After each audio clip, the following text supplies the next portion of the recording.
Hey guys, tonight we slip quietly, like a whisper under the door, into the long, candle-lit corridors of Tudor England. The wax flickers low, the scent of smoke mingles with lavender, and the air itself feels alive, thick with secrets and perfume. You can almost hear the rustle of velvet gowns and the faint creak of polished shoes gliding across stone floors. This isn't a place of rest, it's a theater of appetite. The walls themselves seem to breathe, watching, listening. And as you'll soon find out, power here isn't decided in council chambers. It's brokered in glances, sealed in kisses, and broken in silence. You probably won't survive this, at least not with your innocence intact. So, before you get comfortable, take a moment to like the video and subscribe, but only if you genuinely enjoy what I do here. Now, tell me in the comments where you're listening from and what time it is there. Now dim the lights, maybe turn on a fan for that soft background hum, and let's ease into tonight's journey together. You move through the corridors of Whitehall Palace, the largest and most ambitious residence of Henry VIII's reign. The marble is cold under your feet, but the air is fevered, alive with murmured laughter and the faint clink of goblets. The Tudor court is a machine of performance, where every smile is both an invitation and a test. Servants dart like shadows, ministers glide like chess pieces, and at the center of it all sits the monarch, a man whose passions burn so brightly they reshape the nation itself. The scent of roasted meats and beeswax fills the great hall. A jester tumbles, a lute hums softly, and somewhere, beneath the din, someone's life is being decided by a whispered suggestion. The Tudor court runs not on justice or faith, but on the volatile mixture of charm and danger. You can feel it in the air, that faint hum between flirtation and fear. Henry VIII, still young and golden at this point, sits surrounded by courtiers who pretend not to watch his every move. His laugh is loud, his appetite's louder. Historians still argue whether his need for love was genuine or simply a hunger for control disguised as affection. Either way, he learns early that desire can move mountains and monasteries. Behind him, tapestries depict knights and saints, but the irony isn't lost on you. This court worships something else entirely. Its saints are those who please the king, and its miracles are performed not by divine hands, but by those who can keep his attention. You pause near the queen's dais. Catherine of Aragon, regal and steady, wears devotion like armor. She's the daughter of monarchs, raised in the rigid faith of Spain, and she endures the Tudor court's decadence with the patience of a saint. Her gown glitters with pearls, each one a silent reminder of prayers unanswered. She watches her husband laugh too closely with another lady-in-waiting, but her expression never breaks. You can almost hear the ticking of her composure, like a clock wound too tightly. Catherine has learned the hardest lesson of all, that the crown is as heavy in love as it is in war. You see her fingers tighten around a rosary, each bead clicking softly, one prayer for loyalty, one for mercy, one perhaps for herself. Across the hall, a young woman with dark eyes leans forward to catch the king's attention. Her voice rises above the music for just a moment, lilting and clever, and Henry turns. Just like that, the air shifts. The queen's prayer falters mid-bead. A courtier coughs into his sleeve. The dance begins, one that will last years and end with a sword. But for now, you simply observe. This is how it starts, with glances that linger too long, with laughter that hides the edge of ambition. You wonder, standing there in the candlelight, if any of these people understand what their games will cost. A page passes carrying a tray of candied orange peel and wine spiced with cloves. He's perhaps 10 years old, but already he knows not to look anyone in the eye. Even the servants here are schooled in discretion. You take a goblet and watch how easily the courtiers smile while planning each other's ruin. One man leans close to whisper, "Did you hear about the Duke's niece?" He doesn't finish the sentence, but you don't need him to. The rumor will ripple outward, soft as perfume, potent as poison. The court, you realize, feeds on stories the way it feeds on meat, fresh, rich, and preferably scandalous.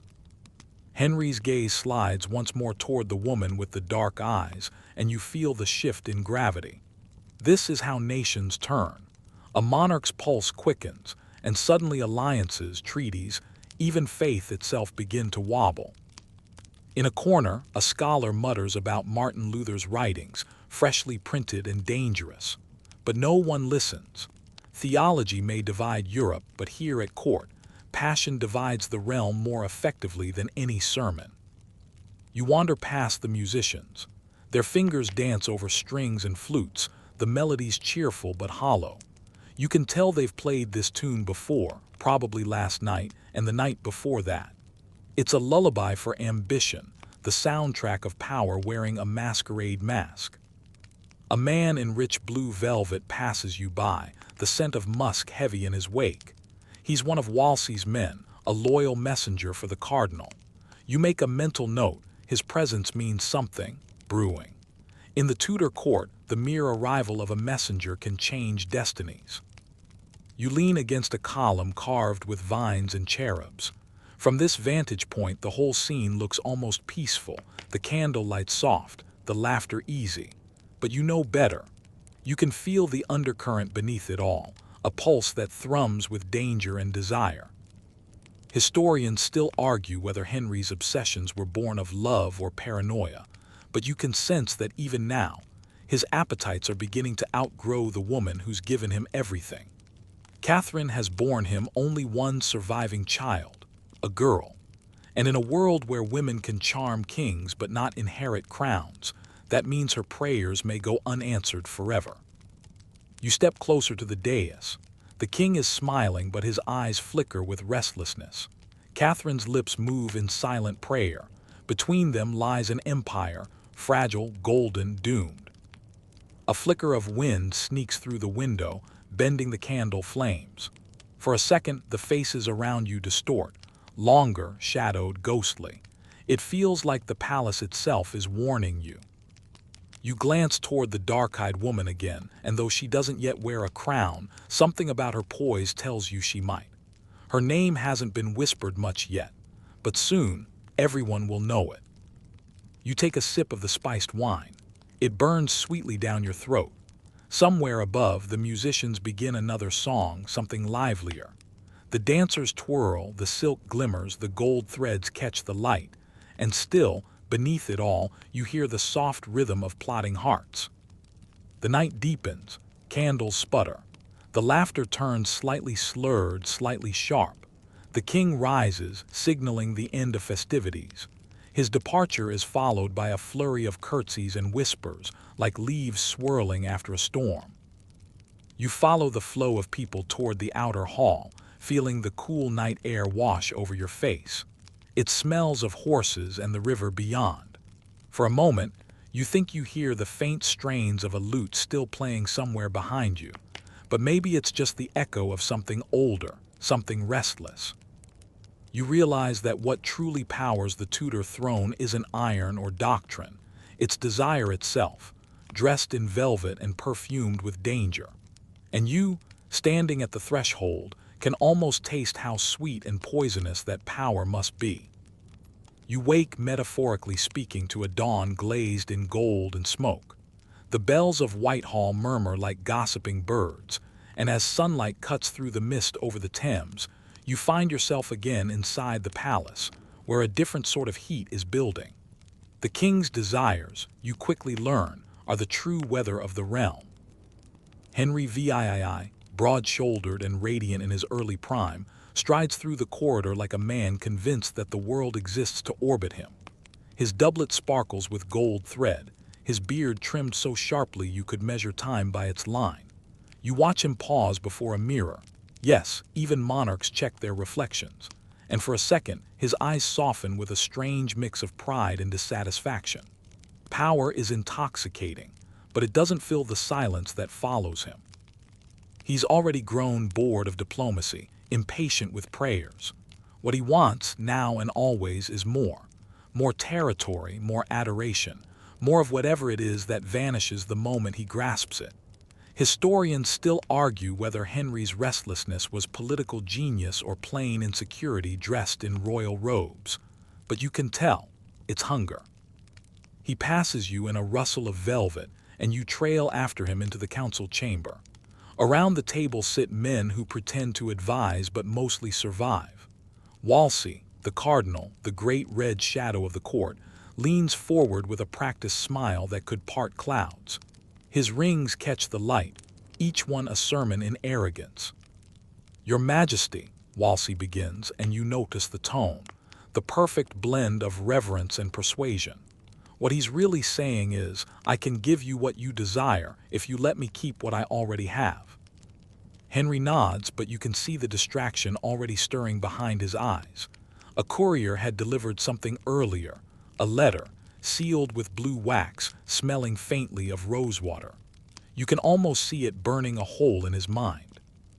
You drift closer as he dismisses the council. The men scatter, eager to avoid his temper should it turn. When the door shuts, Henry breaks the seal and reads, his lips moving faintly.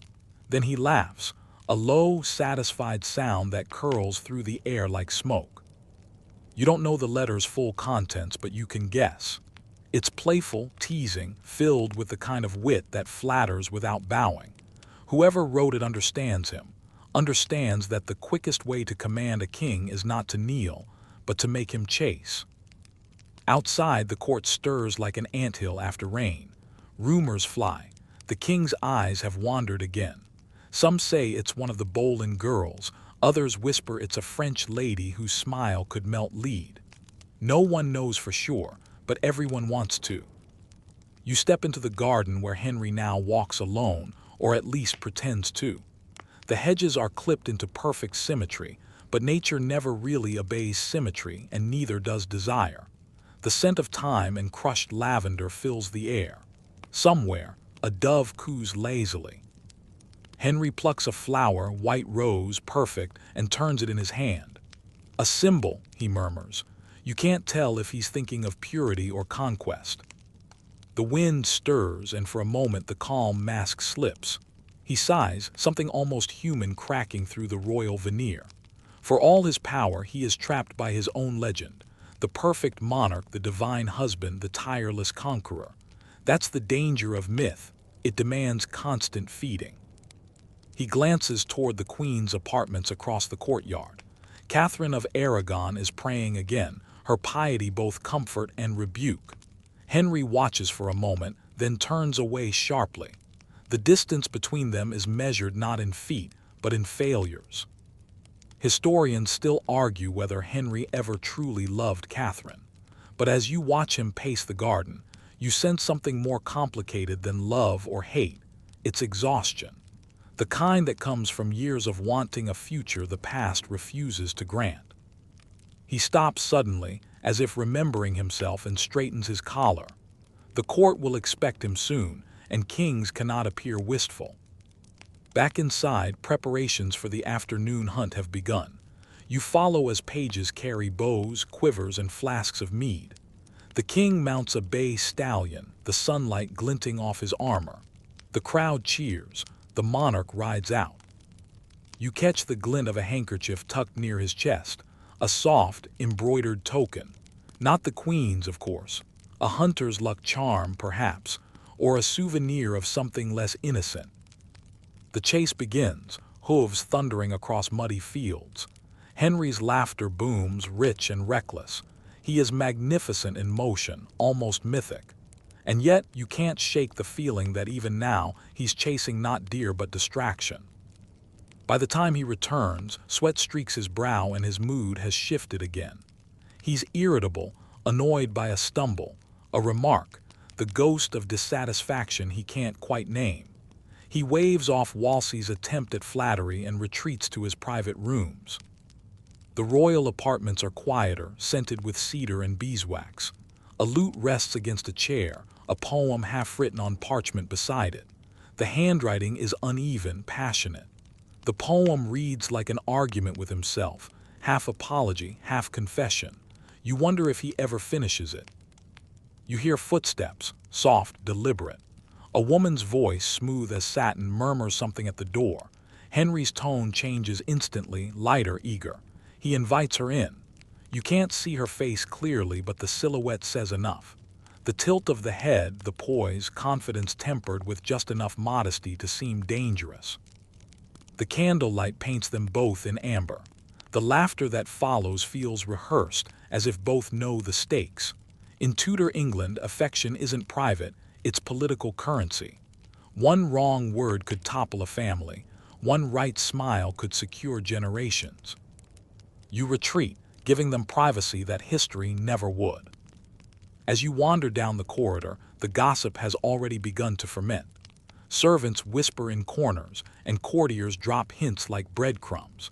Someone swears they saw the king slip a jewel into a lady's hand. Someone else claims the queen's confessor has been summoned twice in one day. You can almost hear the clatter of reputations crumbling under the weight of speculation. There's something almost mechanical about it, the way scandal fuels the Tudor machine. Every whisper tightens or loosens someone's grip on power. The king's desires are both weapon and weakness, and everyone around him knows how to use them. Later that night, you wander into the chapel. The candles here burn more gently, the air thick with incense. Henry kneels before the altar alone. His lips move in prayer, but you can't tell if he's speaking to God or to his reflection. He stays like that for a long time, a silhouette framed in gold and silence. And you realize the contradiction at his core. He believes himself chosen by God, yet ruled entirely by his passions. A flicker of movement catches your eye, a bat gliding silently above the rafters. It swoops once, twice, then vanishes. Somehow it feels like a sign, though of what you can't quite tell. As the last candle burns low, Henry rises and turns toward the darkened door. The expression on his face is unreadable, part hunger, part guilt, part the impossible ache of a man who wants everything and fears it will never be enough. And somewhere beyond those walls, in the hush before dawn, a young woman sharpens her wit, unaware that soon her name will rewrite the story of England itself. The palace glows beneath a pale morning sun, the walls still humming with the echoes of the previous night's laughter. You step into the great gallery again, though now it feels changed, lighter somehow, as if the very air is expectant. The courtiers glide through the hall like painted birds, each one carrying rumors like feathers they can't help but shed. Somewhere within this soft chaos, a name begins to flutter from lip to lip: Anne Boleyn. You first glimpse her not in splendor, but in motion, crossing the floor with that curious mixture of poise and purpose that makes people turn their heads before they even realize why. Her gown is elegant but not ostentatious. The fabric whispers as she walks, every step measured, deliberate.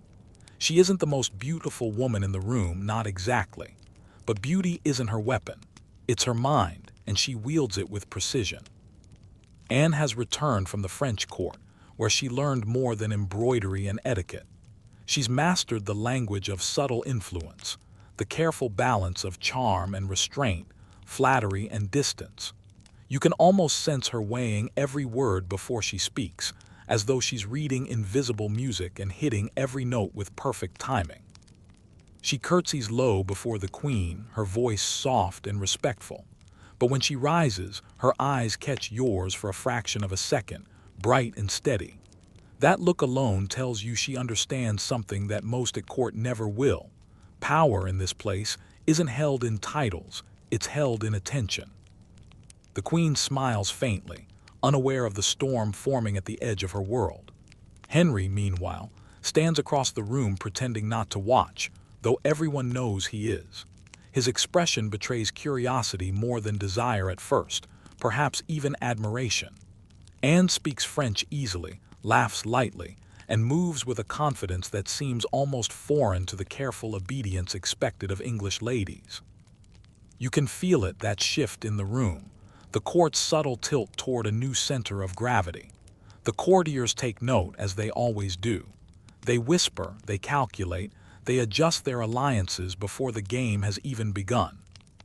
Anne doesn't chase the king's attention, she lets it find her. That's the first sign of her brilliance.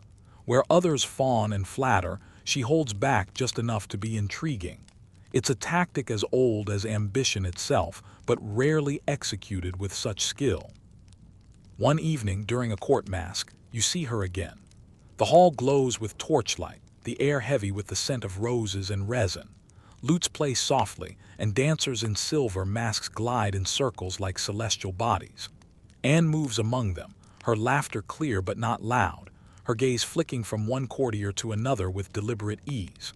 When the king approaches, she bows but does not blush, meeting him with an expression that blends warmth and wit in equal measure.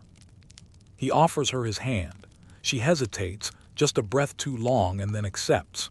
It's the smallest of pauses, but in that heartbeat she seizes control of the encounter. Every onlooker feels it, even you.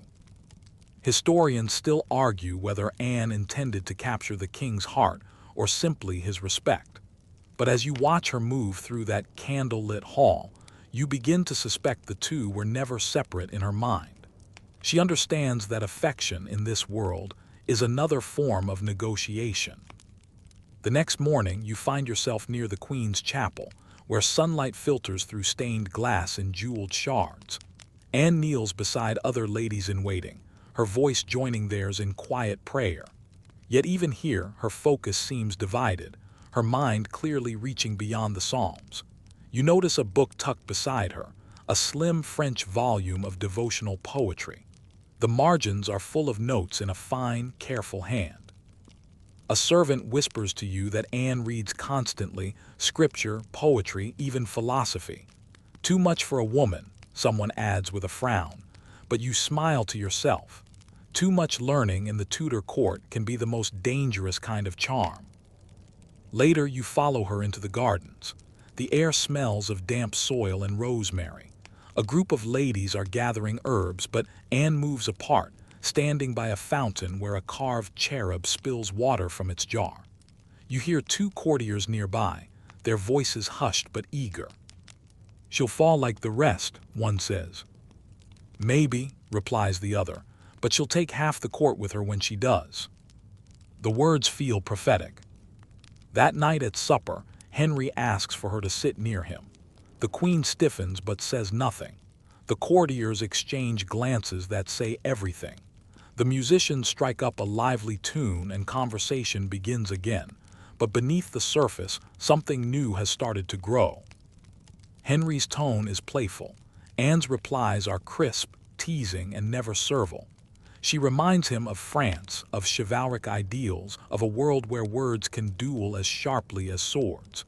You realize that she's not flirting, she's negotiating, redefining her place in a world that has already decided her limits. A lesser woman might have leaned on beauty or flattery. Anne leans on intellect, and that perhaps is what makes her so dangerous. One day, as the court hunts in the royal park, you see her standing at the edge of the woods, her cloak fluttering in the wind. She's watching the king ride by, her expression unreadable. He waves, she inclines her head politely.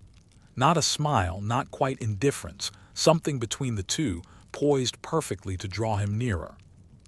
A page nearby mutters, "The bowling girl thinks herself untouchable." You're not sure whether it's envy or admiration in his tone, perhaps both. Weeks turn to months. The Queen grows quieter, the king grows louder, and Anne, always deliberate, steps carefully between reverence and rebellion. She refuses gifts too lavish to be innocent, declines titles she hasn't earned. It's a game of endurance now, a battle fought in silence and symbolism. Historians still debate whether Anne ever expected a crown. Some say she wanted only security and recognition. Others insist she aimed higher from the start.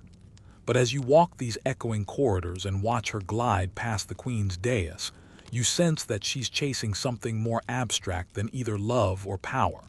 She wants agency, a word the Tudor court doesn't yet know how to spell. As the candles burn low, you picture her at her writing desk, quills scratching across parchment. Perhaps she's composing a letter, perhaps a prayer. Perhaps in that fragile light, she's wondering if this dangerous charm she's cultivated will save her or destroy her. The fountain outside keeps whispering through the night. And you, standing at the threshold, can't tell whether its rhythm sounds more like a heartbeat or a warning. The air in Whitehall grows heavier as winter deepens. You move through its corridors and sense the quiet dread of too many ambitions competing for the same narrow space. The fireplaces roar, tapestries ripple in the draft, and behind every embroidered curtain a plan is forming. It's not love that fuels the Tudor court now, it's strategy. Here, everyone is a piece on the board, and every smile has a calculation behind it. Queens, mistresses, and pawns all share the same peril. The king's attention can make them, or break them, before the ink dries on a letter. You find yourself once more in the queen's chambers. Catherine of Aragon sits beside a brazier, the light glinting off the small crucifix she holds. Her prayers are steady, but her court is shrinking. Some ladies whisper of favor lost, others of letters unanswered. The queen's health wavers, and so does her influence. She has seen too many courtiers rise and fall to mistake politeness for loyalty.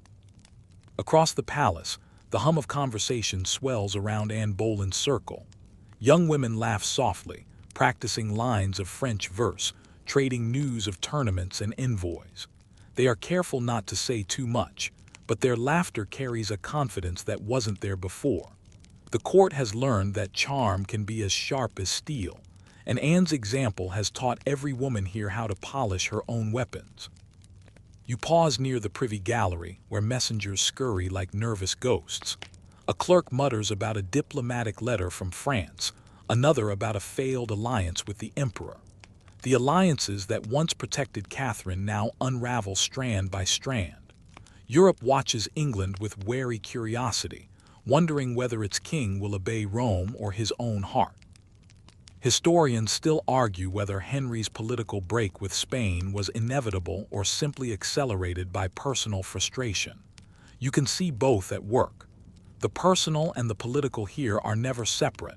They intertwine like ivy, each choking and feeding the other. Cardinal Wolsey knows it best. You see him now in his crimson robes, broad and solemn, surrounded by parchment and petitioners. His eyes are heavy with calculation. He spent years balancing kingdoms like weights on a scale, and lately the balance is tipping. His loyalty to the Pope, his duty to the king, his ambition for himself, they no longer fit neatly together. He gestures to an aide. "Another embassy to Rome," he says, and remind them that His Majesty's patience is not eternal. The aide bows and retreats. Wolsey sighs. You can almost hear the whisper that runs through his mind. Even a cardinal cannot serve two masters forever. Meanwhile, in the court below, life goes on with theatrical precision. Banquets glitter, hunts thunder, dances swirl. You walk among them, watching how carefully each movement is rehearsed. The ladies choose colors that flatter the queen or, depending on the rumor of the day, the new favorite. The gentlemen trade verses and compliments, testing which alliances are still safe. At one feast, you notice 3 women seated close to the high table. Their gowns shimmer in different shades of red and gold. Their faces are composed masks of civility. Yet beneath the surface, their minds are racing. One has lost her family's fortune to a failed marriage deal. Another hopes her beauty will secure her brother a post. And the third, quiet, observant, takes notes on everything she hears. She'll repeat it later, exactly where it will do her the most good. In Tudor England, gossip isn't idle, it's currency. The king enters and the room straightens as if pulled by strings. Henry greets the queen with formal courtesy, then turns to exchange pleasantries with several of her ladies. His attention lingers here and there, but it's impossible to tell whether by habit or interest. The courtiers notice anyway. They always notice. Anne Boleyn is not at this feast. She's excused herself, pleading illness or perhaps strategy. Her absence hums louder than anyone's presence. Even when unseen, she shapes the conversation. She reads too much, one gentleman mutters. She thinks too much, another adds. You can tell that both complaints mean the same thing. She's dangerous because she won't stay predictable. Later that night, you wander into the long gallery again. Portraits of past monarchs stare down in silence. ancestors frozen in solemn approval. Below their gaze, the courtiers continue their dance of survival. You overhear one lady whisper to another, "The queen still hopes for a son." The response is a pitying sigh. Hope in this palace is its own kind of rebellion. The king's counselors discuss alliances late into the night. Some urge a match with France through marriage, others argue for loyalty to the emperor. But Henry's decisions are increasingly guided by instinct rather than diplomacy. When he grows restless, so does the kingdom. Historians still debate how much agency women at court truly had. The truth, you realize, depends on what kind of power you measure. They couldn't command armies or issue decrees, but they could shift the very air of a room. Their influence worked quietly, like perfume or poison, invisible but undeniable. You pause by a window overlooking the Thames. The moon glitters on the water, and for a moment the palace seems peaceful. Then you notice the faint ripple of movement below, boats carrying letters, parcels, perhaps bribes. The river is the court's bloodstream, poolsing with secrets. When you turn back, you nearly collide with a servant hurrying by, clutching a sealed packet marked with Wolsey's crest. He bows quickly, mutters apologies, and vanishes into the shadows. Whatever message he carries will change someone's fortune by morning. The next day, you hear that one of the Queen's oldest ladies has been dismissed without explanation. Another has been promoted. No one asks why. In a court like this, questions are currency you can't afford to spend. Everywhere you look, loyalty wavers, reshapes itself. Families hedge their bets, aligning one daughter with the Queen, another with Anne's growing faction. Even the clergy choose sides. The pulse of ambition is so steady now that you can almost mistake it for the palace's heartbeat. As the season turns, Henry rides north to inspect his estates. The Queen remains behind, pale but dignified. The ladies gather at her side, murmuring comfort. She listens, nods, and says nothing. You realize that silence for her is the last weapon left. When the king returns, he brings gifts, falcons, bolts of silk, a new musician from Italy. Yet beneath the surface glitter, tension grows thicker than the London fog. The court is no longer united around its monarch. It's split between two visions of the throne, two women, two futures. And you, drifting through those gold-lit halls, begin to see how thin the line truly is between affection and allegiance, between queens, mistresses, and pawns. The game has only begun. You step into a quiet corner of the palace, where the afternoon light falls through tall, mullioned windows, softening the sharp edges of the hall. The scent of rosewater lingers, delicate and pervasive, mingling with beeswax and the faint metallic tang of polished armor. The air is thick with preparation, because here, beauty is more than decoration. It is strategy.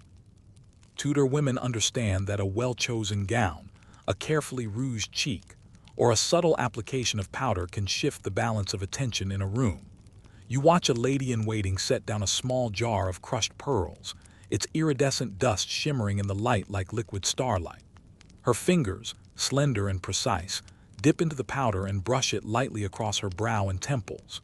The effect is subtle, ethereal, a halo of influence that radiates far beyond vanity. You take a breath and notice that the fragrance is almost hypnotic, a mix of lavender, rose, and something sharper that you can't quite name. Perhaps it is confidence, or perhaps the underlying tension of knowing that every glance is scrutinized. In Tudor England, makeup is not merely cosmetic. It is armor, a mask and manifesto all at once. You move closer and see a small mirror propped on a velvet stand. A young woman adjusts the angle, checking that the sunlight catches her eyes just so. She pauses, straightens her posture, and allows a faint smile to play on her lips, not forced but deliberate. You realize that the smallest tilt of her chin, the lightest lift of her eyelid, is as calculated as any letter sent across a king's court. Every detail matters. Historians still debate whether Tudor cosmetics were mostly a tool of survival or a genuine art form. You watch the women applying them, though, and you feel the answer in the air. Survival and artistry are intertwined here. A painted face signals both refinement and command. You notice a subtle sheen along the high points of her cheeks, created by powdered crushed pearls, meant to catch the candlelight at just the right angle, so that whoever enters the room sees strength before vulnerability. Nearby, a servant hurries past with a small box of pigments: vermilion for lips, white lead for pale skin, saffron for a warm glow. You inhale the sharp, almost metallic scent and shiver slightly. The chemicals are as dangerous as they are beautiful, yet women of the court accept the risk because their appearance is part of the currency of influence. A pale face, the right blush, even a carefully rouged fingertip can sway a conversation, draw a compliment from a powerful ally, or subtly diminish a rival. You follow a lady as she steps toward the gallery where courtiers gather. Her hair is pulled back tightly with jeweled pins, her dress a cascade of emerald silk. She carries herself like a banner. Every curve, every flicker of her sleeve is a signal. The men glance her way, nodding the effort without fully recognizing it. The women, however, notice each subtle gesture. Among the ladies, a slight tilt of the head, a controlled laugh, or a well-timed bow is read like an open book, revealing alliances and intent without a single word spoken. You pause by the window and watch sunlight strike a jewel sewn into the bodice of a gown. It catches your eye, and you notice how Anne Boleyn, though absent at the moment, has popularized this approach, combining intellect, charm, and visual impression into a total package. Even a simple accessory becomes a statement, a silent argument in the ongoing debate over status and favor. Historians still argue whether these practices were purely performative or genuinely personal expressions. But as you witness the careful layering of powders, the precise curls, and the deliberate positioning of gloves, you understand that nothing is accidental in the Tudor court. Beauty is both shield and sword. It shapes perception and can tip influence. Later, you see a young page delivering letters between rooms. Some are political. Some contain invitations to dances or tournaments. Every envelope is carefully sealed, the wax impression chosen to signal importance or discretion. But your eyes are drawn back to the ladies. Even standing quietly, they communicate as much with their faces as any letter. A raised eyebrow can confirm loyalty or sow doubt. A subtle smile can reinforce authority or suggest alliance. You move through the hall, inhaling the combination of rosewater and candle smoke, and it dawns on you that the entire court is a stage where appearance and reality dance in a constant, intricate pattern. The women here have mastered a form of alchemy, turning paint, powder, and posture into a kind of power that kings and advisors must respect, even if they do not fully understand it. A faint murmur reaches your ears. Someone speculates about a lady's sudden rise in favor. Perhaps she has gained the king's notice, or perhaps she has simply learned the language of influence. You realize that in this world, perception is reality, and those who control it, however subtly, hold sway far beyond their immediate station. You linger by a fountain in the courtyard, watching the reflections of silk gowns ripple across the water. The interplay of light, fabric, and shadow reminds you that nothing in the Tudor court is purely natural. Every movement is calculated, every gesture laden with potential consequence. The alchemy of beauty is everywhere in the curl of hair, the sheen of powder, the tilt of a glove. And as you step away from the window, leaving the echo of perfumed laughter behind, you understand one more truth about this court. In a place dominated by power and politics, the smallest detail can carry the weight of a crown. You slip quietly through the palace corridors as evening settles over Whitehall. The candles are lit now, their flames trembling in the drafty halls, casting long shadows that twist like living things along the tapestries. The air is thick with the smell of beeswax, melted fat, and a faint undertone of rosewater, the lingering echo of the alchemy of beauty you just observed. But beneath the scent, you feel something else. Whispers. Subtle, rapid, almost imperceptible. Secrets are moving through the palace like currents beneath still water. You follow the sound to a narrow gallery, where a group of courtiers huddle close, heads bent in conspiratorial conversation. Their words are clipped, soft, careful, because in this court a loose tongue can ruin fortunes.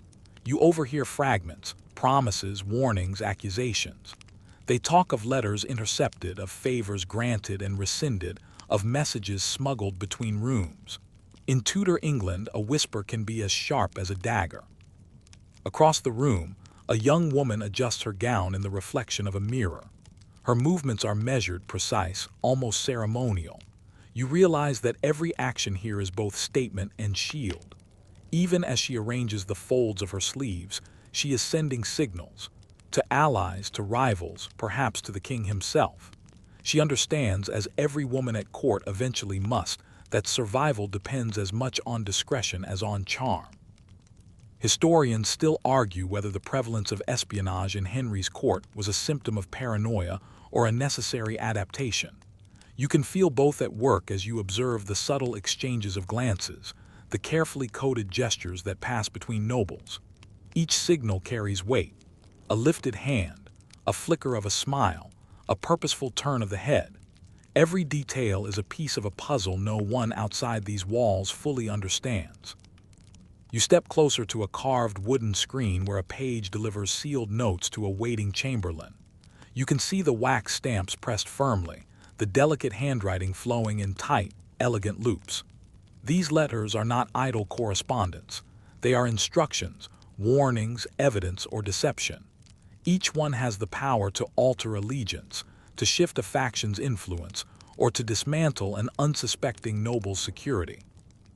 The women in the gallery are acutely aware of this unseen network. They move with calculated elegance, their faces painted not merely for appearance but as subtle shields of authority. One lady leans slightly toward another, murmuring a coded question about a delayed message. The reply is equally subtle: a nod, a glance, a half-smile. This silent diplomacy is a daily ritual. The margins of the court's visible power are mapped in gestures and shadows. You pause by a fountain, its water glittering in torchlight, reflecting fractured images of the people around it. You notice the carved stone edges have worn smooth under countless hands, hands that adjusted hems, pressed notes, or wiped away tears of frustration or triumph. Every ripple on the water's surface reminds you of the cascading consequences of minor actions here. A single whispered secret can propagate through this network of influence and emerge elsewhere transformed, sometimes devastatingly so. As the night deepens, you wander into a small side chamber where the queen's ladies-in-waiting gather, ostensibly to discuss embroidery or the day's events. Yet beneath their words lies strategy, careful observation, and the practice of influence. They are masters of the subtle game, understanding that appearances conceal as much as they reveal. Even laughter, when timed perfectly, can serve as a weapon or shield. In a darker corner, a young courtier hunches over a letter. You catch a fragment, mention of a foreign envoy, a bribe, and a favor owed. Each courier here is a node in a web of secrets, and the more you watch, the more intricate the network becomes. A spilled word, a misread signal, could trigger cascading consequences that might reach the king himself. Historians still debate the degree to which personal intrigue influenced policy in Henry's court. Standing here, observing the interplay of glances, notes, and whispers, you suspect the answer lies somewhere between control and chaos. Power is never singular. It is dispersed across networks of loyalty, manipulation, and perception. The faint sound of a lute drifts from the gallery beyond, mingling with the soft murmur of voices. You realize the palace itself is alive with tension, a delicate balance maintained by calculated movement, quiet persuasion, and most importantly, silence. For in this world, the most powerful messages are the ones not spoken aloud. You linger at the threshold, feeling the pulse of secrets under the stone floors. Somewhere behind those gilded doors, alliances shift, favors are brokered, and lives are quietly remade. And you, standing on the edge of it all, sense the invisible patterns, the hidden currents that dictate who will rise and who will fall. The following morning arrives in muted tones, the gray light of London casting the palace in a soft, restless glow. You wander into the corridors again, noticing how the chill seems to heighten every sound. The scrape of shoes across stone, the faint rustle of skirts, the low hum of whispered conversations. The court awakens slowly, yet already, under this veneer of routine, the machinery of ambition hums tirelessly. You see a cluster of courtiers gathered near the council chamber, their heads inclined in animated discussion. Some are scribbling hurried notes, others whisper quietly, eyes darting toward the heavy doors that conceal the king's presence. Even without entering, you feel the gravity of the room. Decisions here ripple outward, touching estates, families, and fortunes. Every word, every gesture carries potential consequence. The women of the court, ladies-in-waiting, gentlewomen, and ambitious newcomers alike, navigate this space with a grace that is deceptively calm. You notice a young lady adjusting her gloves with meticulous care, aware that even the slightest misalignment might draw scrutiny. In Tudor England, attention to detail is survival. Each carefully arranged hair, every fold of fabric, every subtle brush of powder and pearl is not mere decoration. It is communication.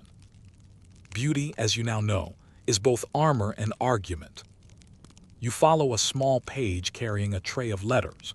The wax seals glint in the morning light, and you realize that each envelope is a node in a sprawling network of influence. Some contain instructions for court appointments, others carry intelligence from embassies abroad, and a few bear veiled threats carefully disguised as polite queries. The courier moves swiftly, and you can feel the pressure in the air. The stakes behind these notes are immense. Outside, the gardens glimmer under a wet sheen of dew. Courtiers stroll along the gravel paths, exchanging pleasantries laced with subtext. You see the subtle movements that signal alliances. A touch on the arm, a glance held a fraction too long, a tilt of the head. Historians still argue how conscious these gestures were, but here, in this delicate ballet of influence, the line between instinct and calculation blurs entirely. You pause at the fountain, noting how the sunlight fractures across the rippling surface. The water reflects not only the faces of those passing but the shifting tides of fortune. You hear a soft murmur from nearby, a discussion of appointments, marriages, and dowries. The words seem innocuous, but you know better. In a court like this, even the simplest conversation can redirect the flow of power. Cardinal Wolsey moves past you, his robes trailing across the floor, his expression one of perpetual calculation. He carries the weight of the king's favor, the expectations of the pope, and his own ambition. You realize that every nod, every slight bow, every furrowed brow is measured to maintain balance. One misstep, one misjudged word, and the consequences could be catastrophic. Inside the gallery, you see the subtle interplay of strategy and observation among the women. They note the movement of courtiers, the timing of entrances and exits, the expressions that betray intent. Even in silence, influence is being exerted. You feel the quiet energy of the room, the invisible threads of negotiation and persuasion stretching taut between every figure. As the day progresses, letters arrive, meetings are scheduled, and small rumors begin to circulate. You notice how attention shifts quickly. A favor granted here, a complaint lodged there. The network of power is dynamic, constantly adjusting. You catch a glimpse of a page delivering a message to Anne Boleyn's quarters, the seal marked with a foreign crest. Even from a distance, you sense its importance. Every exchange here is a move on a grand and subtle chessboard. Historians still debate how much agency the women of the Tudor court truly possessed. You watch them, however, and understand that power was often measured less by title and more by presence, perception, and the careful orchestration of appearances. Even in absence, a well-timed letter or a subtly placed glance could shift influence dramatically. By the afternoon, the court assembles for a formal meeting. The heavy doors close, and you stand just outside, observing the ebb and flow of favor. Courtiers settle into their positions, nodding the subtle alignments. Who stands near the king, who whispers in the queen's ear, who lingers at the edge, watching. You recognize the patterns now. They are intricate, invisible to the untrained eye, but unmistakable once understood. You leave the chamber quietly, stepping back into the corridors where torchlight begins to flicker and the chill returns. The palace, like a living organism, seems to breathe around you. Each whisper, each gesture, each careful word part of a rhythm that sustains the court's precarious balance. And as you move through these stone halls, you realize that every figure, every servant, every noble, every woman arranging her dress or her powdered brow, is a participant in a carefully choreographed dance of ambition. The game of influence never stops. It only shifts, endlessly, like water finding the contours of a riverbed. Twilight descends over the palace, painting the stone walls in a muted wash of amber and gray. You step onto the gallery balcony, where the chill of evening is tempered only by the faint warmth of torchlight flickering inside. The Thames glimmers below, a silver thread winding through the city, carrying messages, goods, and secrets alike. The palace, though grand and imposing, hums with the invisible energy of ambition, the constant undercurrent that shapes every footstep and glance within these walls. You notice the women gathering in the chamber near the east wing, their movements deliberate and quiet. Some are arranging gowns and jewels, but more importantly, they are watching, recording subtle changes in demeanor, gauging reactions, and knotting alliances. A raised brow, a momentary hesitation, a carefully concealed smirk. Every gesture is a signal, and every signal carries weight. You realize that influence here does not always come from status. Often, it is wielded with the quiet authority of observation and subtle action. A page hurries past, holding letters sealed with wax and marked with symbols you do not recognize. Courtiers glance at them with barely concealed interest, and you feel the tension in the air as the messages circulate. One letter might bring fortune to a family. Another could unravel it entirely. Historians still debate how often these small instruments of communication shape policy, but standing here, you can see the threads of power connecting every seal, every envelope, every carefully penned word. The court itself is like a stage, with roles assigned but constantly renegotiated. You see Anne Boleyn's allies moving quietly among the groups, engaging in conversation that seems casual but is anything but. They listen, adjust their tone, and subtly steer discussions to advantage. You sense their strategy as much in what they do not say as in what they articulate. In this space, silence is as potent as speech, and timing is as critical as wit. Outside, the gardens are hushed, dew settling on the trimmed hedges and rose bushes. You wander through the paths, noting how courtiers often choose their route to be observed, or to avoid observation. One misstep could signal weakness, one too eager smile could betray intention. The women moving here are acutely aware of this choreography. Each glance and gesture is measured, like the notes of a lute in a courtly performance. The king appears unexpectedly in the hall, striding with the confidence of a man accustomed to attention. Courtiers straighten and shuffle, but the women you have been watching barely flinch. Their preparation is invisible armor.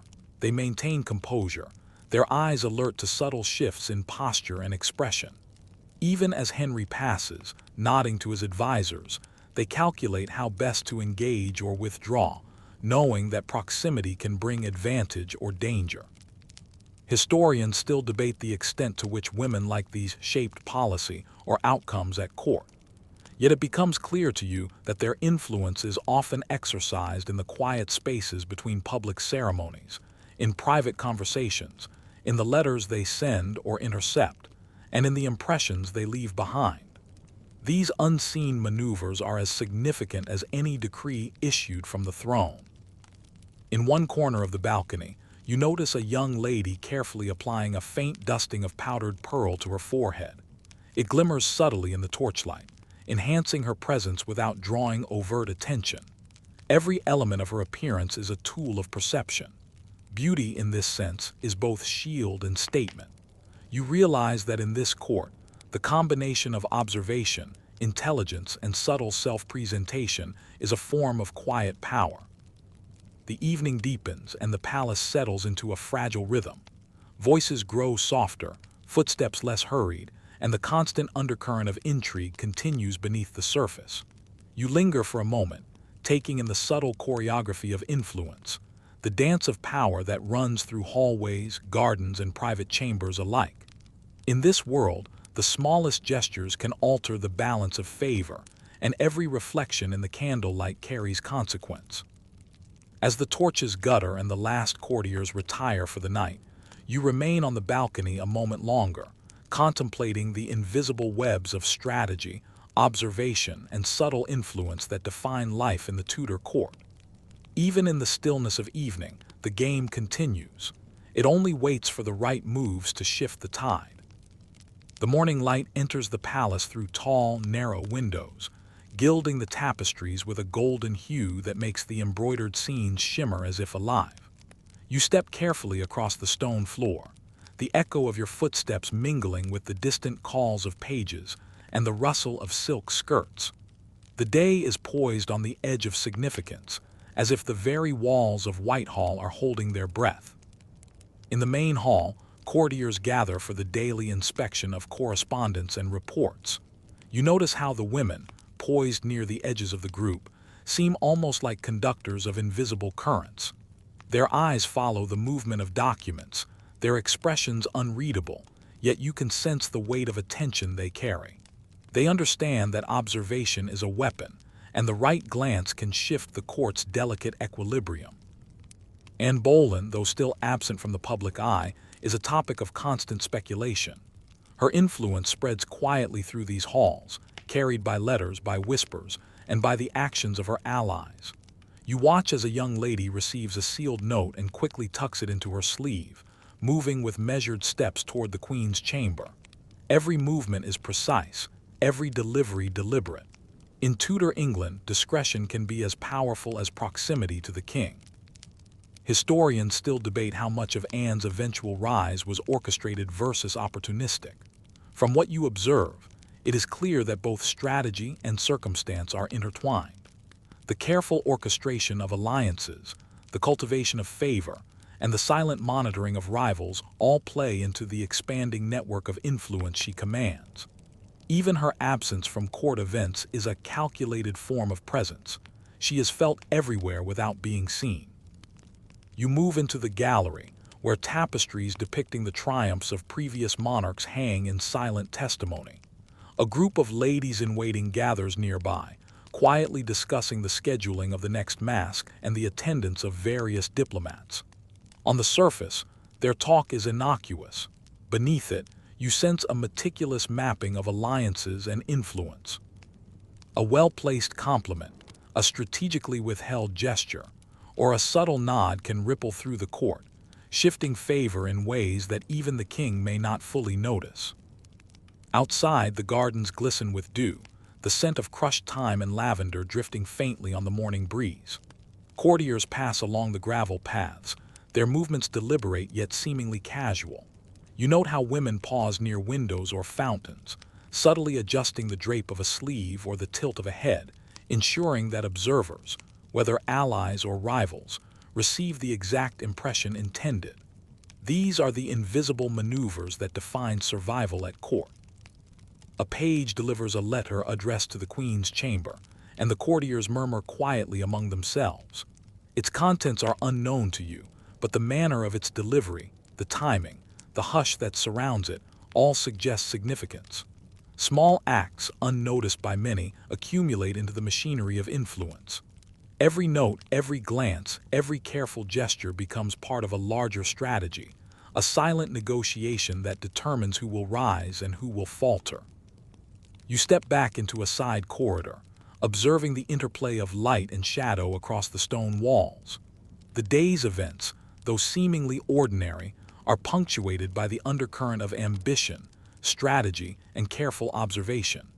Women here navigate a complex social landscape where power is often invisible, wielded through perception and subtle influence. Historians still argue whether these subtle forms of authority were as effective as formal power, but the evidence in front of you is undeniable. Even in moments of apparent passivity, the actions of these women, measured, deliberate, and highly calculated, shape the pulse of the Tudor court. As the morning wears on, you feel the rhythm of the palace, its quiet hum of intrigue and influence, carrying forward, unseen yet undeniable, a constant reminder that power in Tudor England is as much a matter of subtlety as it is of decree. By mid-afternoon, the palace is alive with movement, yet beneath the bustle you sense the careful choreography of influence unfolding. You step along the stone corridors, listening to the shuffle of shoes, the rustle of gowns, the faint scratch of quills on parchment. Every sound carries meaning, every gesture is watched, and every glance is calculated. In this court, nothing is truly accidental. You pause outside a sunlit gallery where a small group of ladies gathers. They appear to be arranging embroidery, yet the conversation is anything but mundane. One remarks softly on a new favor granted to a courtier's relative. Another adjusts a sleeve while noting the subtle shift in a rival's stance. You realize that these interactions, seemingly trivial, are a constant negotiation of position, influence, and perception. The women of the court have learned to wield subtleties with precision, their beauty and poise extending far beyond appearance into strategic advantage. A page delivers a sealed envelope to the Queen's chamber, and whispers follow its movement. The timing of its arrival, the seal's emblem, even the courier's demeanor all carry weight. You note the layered complexity. Letters, gestures, and appearances intersect to form an intricate map of influence. Historians still debate how conscious these maneuvers were, but as you watch the network unfold, it feels deliberate in every nuance. Outside, the gardens shimmer with sunlight on dew-covered rose petals. Courtiers wander along the gravel paths, some exchanging pleasantries, others measuring reactions with subtle glances. You watch a young lady pause by a fountain, adjusting a jeweled pin in her hair. The act seems innocuous, yet it is an exercise in visibility and impression. Every movement here communicates, every adjustment carries meaning. In Tudor England, the presentation of self is as critical as any speech or petition. Nearby, a small gathering of men discusses alliances, treaties, and favors. Their conversation is hushed but carries the same stakes as any letter. You sense the interplay of power as the women observe, note, and act. One carefully placed comment, one seemingly idle question, shifts understanding and sets the tone for action elsewhere in the palace. Influence is not always about command. It is about perception, timing, and control of information. You move toward a window overlooking the courtyard. From this vantage, the ebb and flow of activity becomes apparent. Courtiers moving between chambers, servants carrying messages, pages running errands. Each action has its ripple effect, and the women who navigate this space understand it implicitly. They manipulate attention, cultivate favor, and protect themselves through observation and subtle intervention. Historians still debate the extent to which these subtle interventions altered outcomes at court. From what you observe, however, the answer is clear. The balance of power here relies as much on these invisible maneuvers as on formal decrees. A well-timed gesture, a carefully concealed reaction, or the right placement in a room can shape allegiances and determine influence. As the afternoon wanes, the golden light casts long shadows across the stone floors.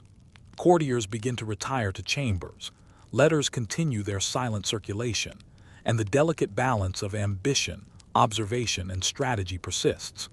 You pause to take in the subtle symphony of influence, realizing that in this court, every gesture, glance, and word is part of an ongoing game that never truly ends. Evening descends over Whitehall with a quiet inevitability, painting the walls in amber and deepening shadows. You wander along the polished stone corridors, the distant echo of a lute mingling with the soft shuffle of silk skirts. The palace hums with a subdued energy, a network of influence and observation that is as intricate as it is invisible. Here, survival depends not on brute force but on subtlety, timing, and the careful orchestration of presence. You pass a chamber where a small cluster of women gathers around a table, discussing upcoming court entertainments and the rotation of duties. On the surface, it seems like idle chatter, yet you quickly recognize the deeper purpose. Each comment, each question, each carefully measured gesture is a negotiation of position. Alliances are tested, intentions are gauged, and influence is asserted in ways that the untrained eye would never notice. You feel the quiet power in their coordination, the rhythm of strategy pulsing just beneath polite conversation. A page hurries by carrying a sealed envelope, its wax emblem catching the candlelight. The urgency of its delivery hints at importance, and you sense the weight of anticipation surrounding it. Even without opening it, the envelope is a tool, a subtle instrument that can shift attention, provoke discussion, or confirm allegiance. In this palace, letters are more than messages. They are conduits of influence, and their couriers are as integral to the game as any participant. You move toward a side gallery overlooking the gardens, where the scent of herbs and roses mingles with the faint chill of night air. Courtiers wander the gravel paths, some in pairs, some alone, yet every step is measured, every gesture intentional. A lady pauses near a fountain, adjusting a pearl-studded pin in her hair, and you realize that every reflection, every shimmer of light, every subtle shift in posture is a form of communication. Here, beauty and poise are not merely adornment, they are statements, carefully calibrated to convey status, intention, and observation. Historians still debate how much of this orchestration was conscious versus instinctual, but standing here, watching the interplay of movement and perception, the answer seems obvious. In the Tudor court, influence is exercised as much in the silences and gestures as in the letters or petitions. A lifted brow, a tilted head, a deliberate pause can ripple through the web of attention, affecting outcomes far beyond the immediate space. The king enters the gallery unexpectedly, his presence commanding attention without effort. Courtiers stiffen, rearranging themselves subtly, while the women maintain their composure. Even as Henry converses with his advisors, the subtle glances, half-smiles and nods from those nearby carry meaning, sending messages to one another without a word spoken. You realize the court is a theater, and every participant a performer, improvising on a stage of observation and influence. Later, you notice a young lady delivering a letter to a trusted confidant.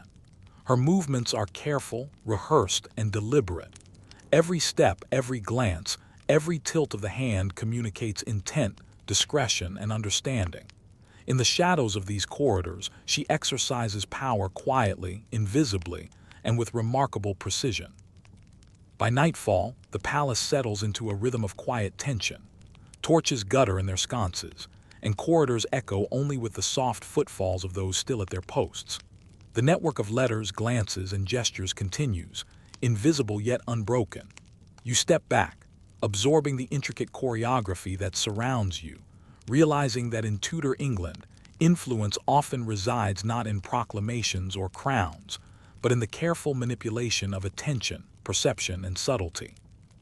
Night deepens over Whitehall, draping the palace in shadows that seem almost alive.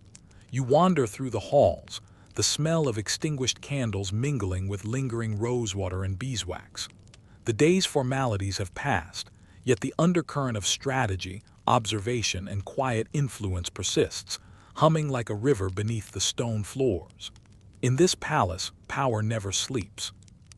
You step into a gallery where a group of ladies are still gathered, ostensibly reviewing embroidery patterns or selecting fabrics. Yet you notice how every glance, every tilt of a head, every subtle gesture is laden with meaning. A small nod can confirm an alliance. A careful pause can plant doubt. Beauty and presentation, refined through powdered faces, carefully arranged hair, and shimmering gowns, are here tools of persuasion, shields of self-preservation, and statements of authority. You sense the invisible force of their calculated presence. A page hurries past, bearing a note with the king's seal. Its arrival draws attention, and you notice how subtly the courtiers react. Whispered queries and furtive glances ripple across the room, yet outwardly, all remains calm. Historians still debate how often such letters directly shifted power, but observing this network of subtle communication makes it clear that even minor exchanges can carry immense weight. You wander to a window overlooking the palace gardens, where dew-laden roses glimmer faintly in the moonlight. The courtiers who remain outside walk slowly, their steps measured, their conversations subdued yet calculated. One young lady pauses to adjust a pearl on her sleeve, and you realize that these small gestures are far from trivial. Each is a deliberate action in the ongoing orchestration of perception and influence. From the shadows, you hear snippets of conversation, mentions of alliances, whispered speculation about the king's favor, and subtle observations of rivals' behaviors. Each word, each observation contributes to an invisible ledger of power. You notice how carefully the ladies maneuver themselves, sometimes retreating, sometimes approaching, always calculating the impression they leave behind. In Tudor England, survival and advancement depends as much on perception as it does on rank.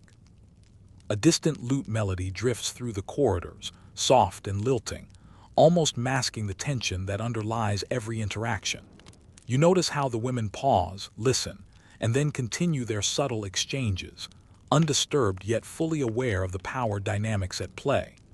The interplay of music, movement, and observation becomes a kind of silent dialogue, where influence is exerted without a single spoken word.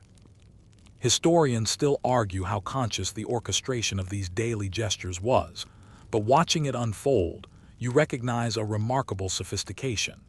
Timing, appearance, and subtle action combine to shape outcomes, manipulate attention, and protect positions. Even absent from the king's immediate view, these women move through the court with agency that is careful, quiet, and extraordinarily effective. By midnight, the palace grows stiller, yet the invisible currents of influence continue to flow. Letters have been delivered, alliances subtly reinforced, and perceptions carefully managed. You pause by a torchlit archway, observing the ripple effect of small, deliberate actions. A tilted head, a carefully timed smile, a whispered word. In this court, the interplay of observation, subtlety, and strategy is as vital as any edict, decree, or visible favor. You step into the corridor, feeling the hum of invisible energy surrounding you. The alchemy of beauty, influence, and observation is complete yet ongoing, a constant reminder that in Tudor England, the most potent power often resides not in crowns or titles, but in the subtle mastery of perception, attention, and timing. The morning arrives like a whisper, brushing through the palace corridors with the soft illumination of early sunlight. You move through the halls, noticing how every tapestry, every gilded frame, every polished surface seems to catch the light just so, reflecting the careful orchestration of wealth, power, and perception. Even in these grand spaces, the machinery of the court functions quietly yet relentlessly.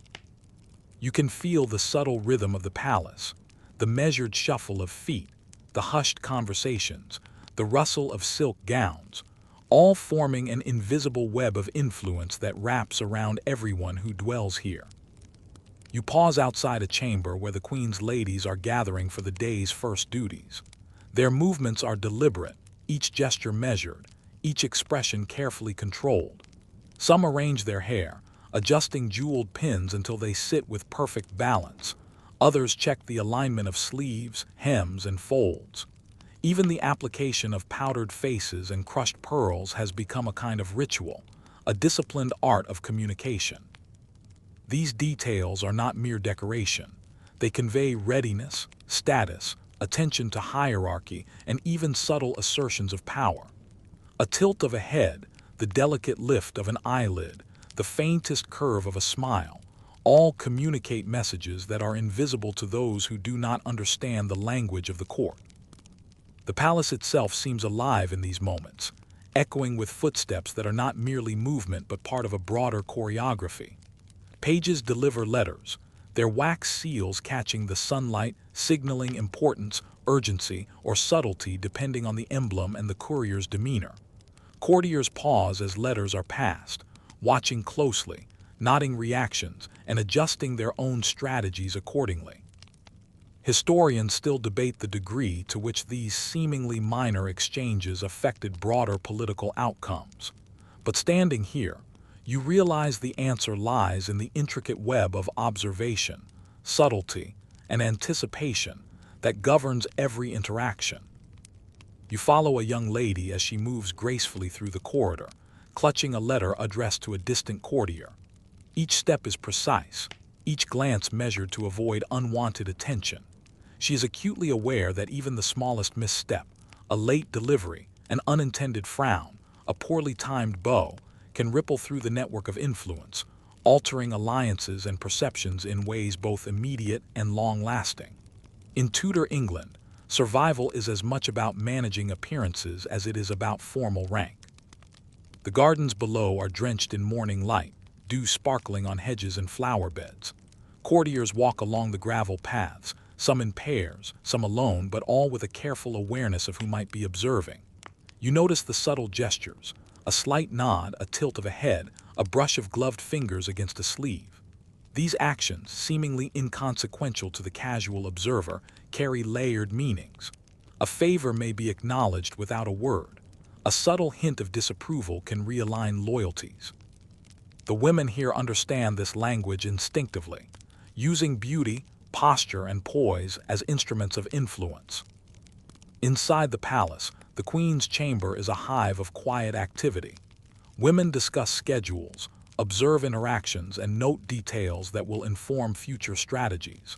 Even a conversation about embroidery is an opportunity to assert influence or signal intent. One lady, brushing a strand of hair from her face, glances toward a visiting dignitary, calculating the impression she will leave and the information she can gather. Each movement, each pause, each carefully timed gesture is part of a broader negotiation, and you recognize that these quiet forms of power are as significant as any royal edict. A page rushes in with a note from an ambassador, and the room briefly stills. The sealed envelope is examined, and subtle adjustments are made. The placement of hands, the exchange of glances, the shift of a posture. Even the timing of reading the letter is deliberate, ensuring that the information is absorbed and acted upon in a way that maximizes advantage. In these corridors, you feel the constant tension between secrecy and disclosure, observation and action, influence and subservience. You wander toward the gallery where tapestries depicting the triumphs and struggles of past monarchs hang like silent witnesses. Their embroidered figures seem almost to move in the flickering light, as though observing the present court and judging its every maneuver. Here, you notice a subtle hierarchy among the ladies, not dictated purely by birthright, but by observation, influence, and the mastery of courtly skills. Even a newcomer can wield power if she understands the rules of attention, perception, and subtle persuasion. Historians still argue how much agency these women truly had, yet from your vantage, their mastery of subtlety and observation is evident and formidable. As the day progresses, courtiers assemble for a formal audience with the king. You move through the antechambers, observing the meticulous adjustments of gowns, the careful positioning of hands, the faint glances exchanged with allies. Each courtesan, lady-in-waiting, or noblewoman is aware that their presentation in these moments will be scrutinized, analyzed, and remembered. The king himself, a figure of imposing presence, can shift favor with a nod, a gesture, or a word. But even his power is mediated by perception, and the women who understand how to manage appearances wield influence that extends far beyond the immediate moment. In one corner, you notice a lady subtly adjusting her powdered cheeks, ensuring that the candlelight will catch her face in the most advantageous way. Another smooths her hair, glancing briefly toward the king's entrance. These details, minor in isolation, collectively shape perception, command attention, and influence favor. They are tools as sharp and effective as any sword in the armory, used with precision and forethought. A brief whisper catches your attention, a conversation about alliances, family ties, and the subtle positioning of allies. Every word is measured, every pause intentional. You sense the layered strategies at play, a compliment delivered here, a carefully concealed criticism there, a subtle acknowledgement of loyalty in one gesture offset by the faintest hesitation in another. Influence flows through these channels invisibly yet inexorably, shaping decisions and outcomes without the need for overt action. The king finally enters, and the room stiffens into a fragile balance of attention, posture, and presentation. Courtiers bow, ladies adjust their positions, and subtle signals ripple through the assembly. Even absent from his immediate notice, those who understand the choreography of influence manipulate the perception of presence, ensuring that their intentions are felt and their positions reinforced. You recognize this as a complex, ongoing negotiation, where every glance, every gesture, every whispered comment contributes to the broader outcome. Historians still debate whether these subtle forms of influence could truly alter policy or court decisions. Yet observing the careful interplay of observation, attention, and appearance makes it clear. In the Tudor court, survival and advancement often depend on mastering these invisible forces. Influence is exercised not through force, but through the careful orchestration of perception, attention, and subtlety. As the afternoon wanes, letters continue to circulate, alliances are subtly reinforced, and rivalries are quietly tested. You watch a young lady move between groups, delivering notes and observing reactions, her face calm, her movements measured. Every step, every tilt of her head, every glance is a deliberate act of strategy. Even in absence, her influence is present, rippling through the corridors and shaping the flow of power. The evening brings a gathering in the main hall, where music, conversation, and ceremonial duties mask the ongoing undercurrent of influence. Women stand near windows, adjusting sleeves, smoothing skirts, and ensuring that their presence communicates the precise balance of authority, attention, and subtle persuasion. The interplay of beauty, observation, and timing is as crucial here as any spoken word, and you can sense the intricate dance that governs every movement, every glance, every interaction. By nightfall, the palace settles into a delicate rhythm, but the game of influence continues. You pause in a shadowed corridor, noting how letters are discreetly delivered, how glances carry messages, and how gestures, seemingly trivial, have the power to alter fortunes. The women of the court have mastered this art, understanding that perception is a form of currency, subtlety a weapon, and attention a resource to be carefully managed. In these hours, you perceive the full complexity of the court's invisible networks. Every act of beauty, every calculated gesture, every carefully placed letter or whispered word participates in the orchestration of power. And as you stand in the flickering torchlight, you realize that mastery of these subtleties is not merely survival, it is influence itself. The dawn creeps slowly over Whitehall, spilling pale gold across the stone walls and flickering over the tapestries that line the corridors. You move carefully along the galleries, feeling the chill of morning on your skin, the faint scent of rosewater lingering from the day before. The palace, though quiet, hums with a tension that is both palpable and invisible, a web of observation, strategy, and influence that threads through every chamber, corridor, and gallery. You feel as though each shadow carries a secret, each flicker of light an unspoken message. In the Queen's apartments, ladies prepare for the day with an exacting precision that borders on ritual.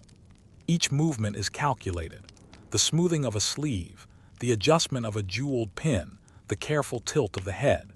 You notice how powdered faces and subtle touches of color on cheeks and lips are not mere ornamentation. They are statements, communicated silently to the observers who know how to read them. Every reflection in a mirror, every shimmer of pearl or gemstone, is a subtle assertion of presence and influence. You realize that these women are walking paradoxes. At once objects of beauty and instruments of strategy, their appearances a carefully tuned blend of allure, authority, and subtle persuasion. Outside, the gardens glisten with dew. Courtiers move through the paths in carefully orchestrated patterns, each gesture and glance deliberate. A lady pauses near a fountain, brushing her hair behind her ear as she watches the entrance of a favored courtier. The tilt of her head, the faint lift of her brow, communicates an unspoken message, a test, a challenge, or a signal of alliance. You notice the ripple of awareness among nearby observers, subtle nods and exchanges that pass unnoticed by the untrained eye, but carry weight for those who understand the language of the court. Historians still debate how much of this was instinctual versus consciously performed, but from your vantage, the level of sophistication is unmistakable. In the corridors and chambers of Whitehall, influence is a currency more precious than gold, and the women of the court are among its most skilled merchants. Their tools are subtle: powdered cheeks, carefully arranged hair, whispered comments, and fleeting gestures. Each serves as a note in a complex symphony of perception, a composition designed to sway favor, assert authority, or navigate the treacherous currents of courtly ambition.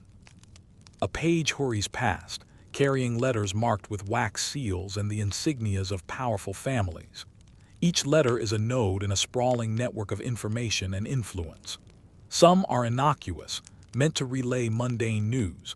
Others carry warnings, secrets, or veiled threats. You notice how the recipients react: slight shifts in posture, careful glances, tiny pauses before response. These minor movements are not accidental. They are part of an ongoing negotiation of perception, a dance of subtle power that governs every action and reaction in the palace. You walk through the gallery, your eyes drawn to the tapestries depicting monarchs and legendary battles. Their embroidered figures seem almost to watch you, silent witnesses to centuries of strategy, ambition, and intrigue. In this palace, history is not merely recorded, it is enacted daily, and you feel the weight of every gesture, glance, and whispered conversation pressing against the air. The network of influence extends far beyond the immediate presence of the king or queen, carried by courtiers, pages, and ladies-in-waiting alike. A young lady approaches, her powdered face glowing faintly in the morning light. She carries herself with a confidence that belies her years, her movements measured, her gaze precise. You notice the way she positions herself near a visiting dignitary, adjusting her posture and subtly engaging his attention without appearing overt. In Tudor England, such actions are not trivial. They are deliberate exercises of influence, practiced, observed, and perfected. A well-timed gesture can shift favor, redirect conversation, or plant an idea that ripples through the court long after the initial interaction. As the day progresses, the palace comes alive with the orchestration of appearances and subtle strategy. Courtiers assemble for meetings, ladies gather for observations and minor negotiations, and letters continue to circulate with a quiet urgency. You see the mastery of timing at work: a pause here, a careful glance there, a gesture of acknowledgement that communicates far more than words could convey. These are the invisible levers of power, and those who understand them can wield influence that rivals the authority of the throne itself. Historians still debate the degree to which these women could shape outcomes in a male-dominated court, but the evidence is clear. Mastery of perception and subtlety is power. A single glance, carefully applied blush, or slight adjustment of attire can alter the course of attention and favor. You witness these small acts continuously, understanding their significance not through proclamations, but through their effect on the web of relationships surrounding them. In the afternoon, you find yourself in the private chambers where a council of ladies is engaged in discussion. On the surface, they talk of social duties and household management, yet beneath these words lies a careful exchange of intelligence. They discuss who has received favor, which courtiers are shifting allegiances, and which servants may carry information useful to their cause. Every comment is weighted, every observation deliberate. You sense a rhythm here, a quiet strategy that governs daily life and ultimately shapes the court's balance of power. Outside, the gardens remain a theater of influence. Courtiers move among the fountains and paths, and you notice the subtle choreography of glances, gestures, and positions. One lady approaches a small group of men, adjusting the drape of her gown and positioning her body to catch attention without seeming to seek it. Another pauses by a hedge, signaling silently to an ally. These movements, though understated, are deliberate and meaningful, demonstrating a deep understanding of the psychology of perception and the power of subtlety. As evening approaches, the palace takes on a golden glow, candles flickering and casting long, dancing shadows across the stone floors. You watch courtiers assemble for social gatherings, masks, and performances, where every interaction carries layered significance. Music, conversation, and ceremony mask the ongoing undercurrent of strategy, yet nothing goes unnoticed. Every gesture, every word, every subtle shift in attention is recorded and interpreted by those skilled in the arts of observation and influence. A letter is delivered to a lady who, in a single glance, conveys both acknowledgement and instruction. You notice how nearby courtiers respond, adjusting their own posture and expressions in response to this subtle exchange. The web of influence continues to ripple outward, a network that extends far beyond the immediate visibility of the participants. Each act of beauty, each carefully placed gesture, each observation and response is part of this ongoing, invisible orchestration of power. Night falls and the palace quiets, yet the influence continues to circulate. The ladies retreat to private chambers to review the day, adjust plans, and prepare for tomorrow's interactions. Even in apparent repose, their awareness of perception, timing, and strategy remains acute. Historians still debate the true extent of their agency, yet the evidence is clear. Mastery of observation, subtlety, and beauty allows these women to exercise influence that is at once quiet and profound. As you move through the shadowed halls, the faint scent of rosewater mingles with the crisp chill of night air. You notice how every corridor, every chamber, and every gallery participates in the orchestration of the court's invisible dynamics. Even absent from public view, the ladies' mastery of perception and subtlety resonates throughout the palace, influencing decisions, shaping opinions, and asserting authority. In these final hours before midnight, you pause in the great gallery, observing the reflections of torchlight on polished floors, the subtle movements of servants and courtiers, and the careful gestures of women in powder and silk. Every detail matters, every action is interpreted, every presence exerts influence.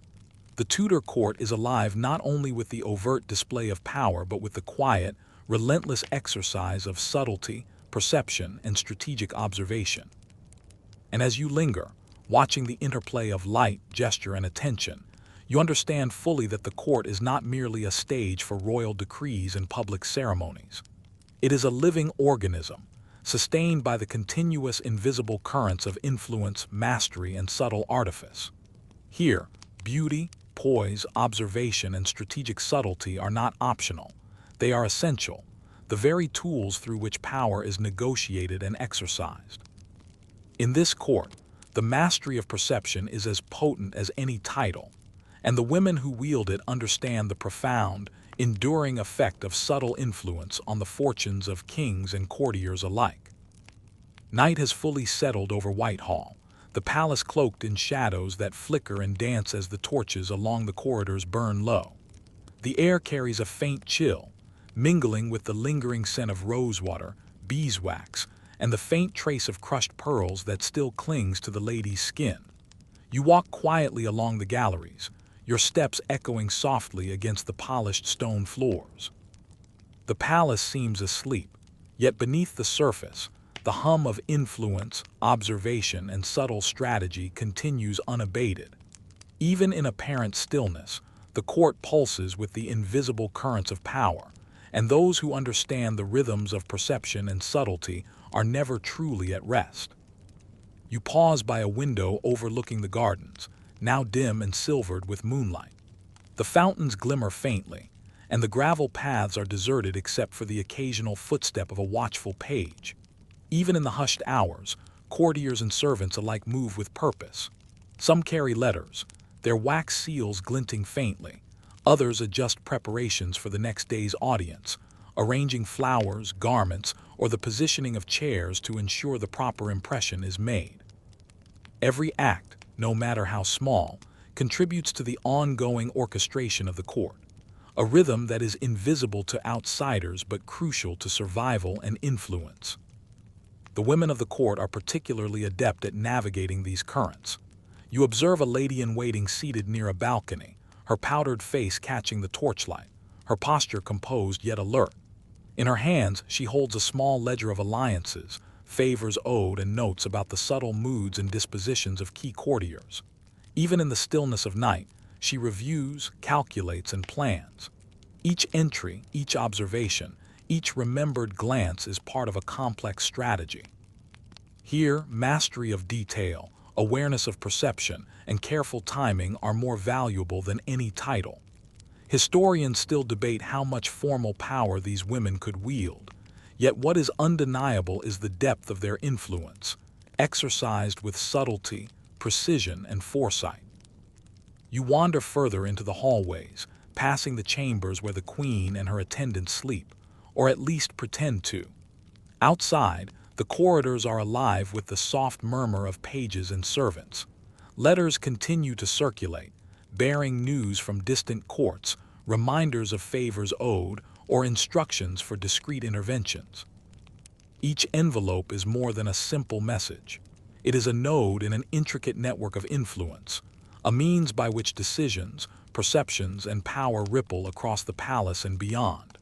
You see how every step, every glance, every gesture carries weight, and how the women of the court navigate these currents with remarkable skill. The torchlight flickers across the tapestries depicting historical battles and royal triumphs, reminding you of the weight of legacy that pervades the palace. The figures in embroidery seem almost to watch, silent witnesses to the ongoing interplay of ambition, strategy, and subtle persuasion. You note how the young ladies practice patience, discretion, and timing, understanding that their actions, or inactions, can have consequences that extend far beyond the immediate moment.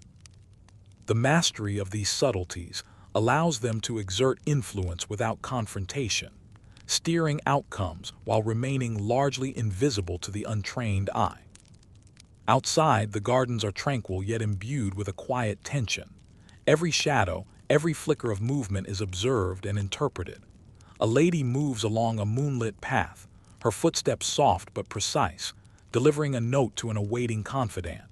She pauses, listening to the distant sounds of the palace, adjusting her stance and gestures to ensure both discretion and visibility to those she intends to influence.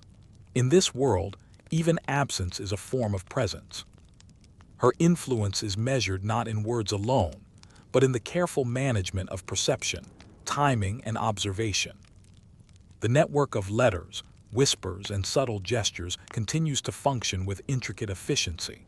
One note delivered discreetly can shift attention, realign alliances, or subtly undermine a rival. A glance exchanged across a room can communicate loyalty, curiosity, or suspicion. You realize that the court is as much a theater of psychology as of ceremony, and those who understand its nuances wield power that rivals the authority of the crown. Historians still debate the effectiveness of these silent strategies, but the evidence is present in every careful movement, every intentional gesture, and every observation recorded in quiet ledgers. You enter a smaller, dimly lit chamber where a handful of ladies are reviewing the day's events. One holds a letter, another a small notebook, while a third adjusts the placement of jewels on her attire. Their conversation is low, measured, and deliberate. They discuss favors granted, loyalties tested, and the subtle shifts in influence that have occurred throughout the day. Every word is calculated, every pause intentional. You notice the careful attention they pay to how others are perceived, and you recognize the artistry involved. Subtlety, observation, and timing combined into a disciplined form of power. The palace is alive with these unseen strategies, even as the more visible trappings of authority, the king, the council, the ceremonies, occupy the conscious attention of observers. You see how the women manipulate perception, craft appearances, and cultivate awareness of shifting alliances. A small gesture, a carefully timed compliment, a strategic silence, all serve to maintain influence and navigate the ever-shifting currents of the court. In Tudor England, these skills are as vital as any sword, decree, or public display of favor. In the West Wing, a young lady delivers a note to an ambassador, her movements precise and deliberate. You observe how the recipient reacts, a subtle inclination of the head, a shift in posture, a micro-expression of recognition. These small responses carry meaning, and the courier has anticipated them perfectly. Influence in this environment is exercised not through force or overt command, but through subtle orchestration, careful timing, and mastery of perception. You realize that the ability to read, interpret, and act on these cues is a form of power every bit as potent as formal authority. As midnight approaches, the palace quiets further, but the currents of influence remain active. You witness women retreating to private chambers to review plans, adjust strategies, and reflect on the day's subtle victories and missteps. Each day is a rehearsal for tomorrow, a continuous refinement of timing, observation, and subtlety. Even in apparent rest, the women's awareness remains sharp, their minds engaged in the quiet exercise of power that will ripple through the court long after the candles have burned low. You move toward a balcony overlooking the courtyard, noting the interplay of moonlight and shadow across the stone pathways. A page hurries by, a letter clutched in hand, and you watch the careful choreography of delivery, measured steps, precise timing, and the silent awareness of who observes. Every interaction in this palace carries consequence, and every participant, no matter how seemingly minor, contributes to the ongoing negotiation of perception and influence. Historians still debate the full extent of these effects, yet the evidence is clear in every careful movement, glance, and gesture. The interplay of beauty and strategy is evident everywhere. Powdered faces, carefully arranged hair, and shimmering gowns are not mere decoration. They are instruments of influence. The tilt of a head, the positioning of hands, the timing of a smile, all communicate volumes in this delicate courtly language. You sense the subtlety and sophistication required to master it, and the immense skill it demands. Influence here is invisible yet tangible, quiet yet effective, wielded through observation, subtlety, and the artful management of perception. Outside, the gardens shimmer under moonlight, and the faint rustle of silk signals a lady moving along a hidden path, delivering messages or observing interactions. Even the shadows participate in the courtly dance. Light, reflection, and concealment become tools for the subtle exertion of influence. You see the interplay of strategy, observation, and presentation, a continuous orchestration that ensures survival, secures favor, and allows mastery over perception. Historians still debate whether these forms of influence were truly decisive, but from your perspective, the answer is clear. The women of the Tudor court command a form of authority that is quiet, deliberate, and extraordinarily effective. Mastery of observation, timing, subtlety, and beauty allows them to maneuver through a male-dominated environment with skill, precision, and influence that often surpasses formal power. Each gesture, glance, and movement is a thread in a vast, intricate tapestry, interwoven with alliances, rivalries, and strategies that shape the court in ways both visible and invisible. The night deepens, and the palace settles into a delicate hush. You stand in a shadowed corridor, absorbing the faint murmurs of pages, the subtle rustle of silk, and the quiet exertion of influence that continues even in darkness. The network of observation, strategy, and subtle persuasion flows endlessly, linking every participant in the court's ongoing drama. Beauty, perception, and timing remain tools of survival and instruments of power, quietly but inexorably shaping the destiny of those within these walls. By the final hours before dawn, the palace is nearly still, yet the air is thick with the memory of every glance, every gesture, and every whispered word. You realize that the court is not merely a place of spectacle or ceremony. It is a living organism, sustained by the continuous and invisible exercise of influence. The women, skilled in the arts of observation, subtlety, and beauty, are among its most powerful operators, their presence and actions echoing far beyond the confines of their chambers. As you pause in the great hall, the last torches guttering in their sconces, you feel the depth and complexity of this environment. The interplay of strategy, perception, and subtlety is ongoing, invisible to outsiders yet vital to the functioning of the court. Every reflection in polished surfaces, every shimmer of powdered skin, every careful movement is part of a grand choreography of influence that extends far beyond the walls of the palace. In these final moments, you understand fully that the Tudor court is a realm where power is exercised not only through rank or decree, but through the mastery of perception, subtlety, and timing. The women who navigate this landscape are adept, strategic, and immensely influential, shaping events, alliances, and outcomes with a quiet, deliberate skill. Their influence is a force that moves unseen, yet its effects ripple through the palace, touching every corner, every corridor, and every participant in this delicate dance of ambition and perception.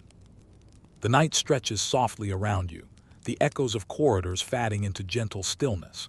You breathe in the faint scent of rosewater and beeswax, the memories of powdered cheeks and glimmering pearls lingering like a dream. The palace, now silent, seems to exhale, releasing the tension of endless observation, subtle strategy, and invisible influence. Every shadow, every reflection, every whisper that filled these halls earlier now rests, waiting for the morning to resume its quiet orchestration. You feel the rhythm of the court slow, the constant currents of perception, timing, and subtle power softening into an almost imperceptible pulse. The women who navigated this intricate web have retreated, their minds still aware, their strategies still unfolding in the silence. Even in rest, the mastery of observation, subtlety, and influence persists, a testament to their skill and resilience. As you linger in this calm, the palace transforms from a place of intrigue and tension into a space of reflection, memory, and subtle beauty. The tapestries, the gardens, the flickering torchlight, all take on a gentler quality, each detail a quiet reminder of the artistry and strategy that shaped this world. The complexities of the court seem to fade slightly, leaving a sense of wonder at the mastery of those who lived within its walls. Now dim the lights, maybe turn on a fan for that soft background hum, and let's ease into tonight's journey together. Allow the rhythm of observation, subtlety, and the quiet orchestration of influence to settle gently around you. Drift with the echoes of whispered words, the shimmer of powdered faces, and the intricate dance of beauty and strategy until your own mind softens, resting at the edge of dreams. Sweet dreams.